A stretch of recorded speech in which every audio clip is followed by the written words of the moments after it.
একটা অন্যরকম অভিজ্ঞতা।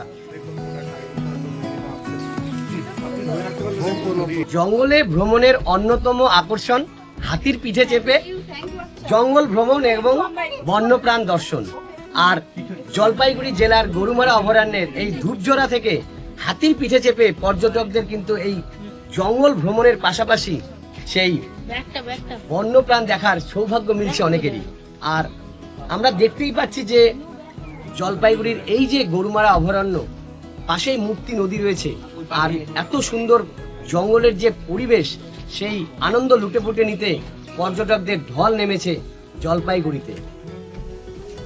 হাতির পিঠে চেপে নদী পার হয়ে জঙ্গল ভ্রমণের পাশাপাশি কখনো রাইনো দর্শন, আবার কখনো হরিণ দর্শন, আর দেখা মিলতে পারে বাইসনেরও।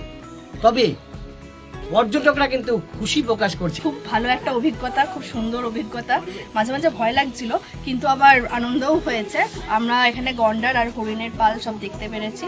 খুব দারুণ অভিজ্ঞতা। নদী পার হয়ে গিয়ে, হ্যাঁ, নদী পার হয়ে গিয়ে খুব ভালো একটা মুক্তি নদী পার হয়ে গিয়ে আমরা দেখতে পেরেছি। খুব ভালো অভিজ্ঞতা। আমরা হচ্ছে বারাসাত, কলকাতা থেকে। একটা অন্যরকম অভিজ্ঞতা।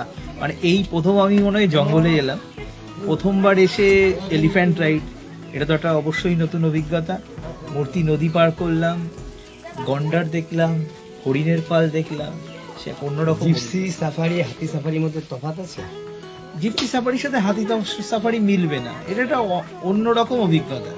এই অভিজ্ঞতা যারা এখনো আসেননি তাদের আসা উচিত এবং এই এক্সপিরিয়েন্স করা উচিত। এটা একটা অন্যরকমই অনুভূতি। আপনার নাম? সোহম পাল, বারাসাত। জিপসি সাফারি আর হাতি সাফারি, এই দুইয়ের মাঝে কিন্তু হাতি সাফারির অনুভূতি আলাদা। কারণ হাতি যেভাবে যায় জঙ্গলের মধ্য দিয়ে, জলের মধ্যে দিয়ে, সেখানে কিন্তু জিপসি পৌঁছাতে পারবে না। সে কারণেই এই হাতি সাফারির বুকিং এর ক্ষেত্রে কিন্তু অনেকেই বুকিং করেও পান না, অপেক্ষা করেন। তবে যারা এই বুকিং পেয়ে যান তারা কিন্তু খুশি প্রকাশ করছেন। জলপাইগুড়ি গরুমারা থেকে প্রদ্যুৎ দাস, জি 24 ঘন্টা।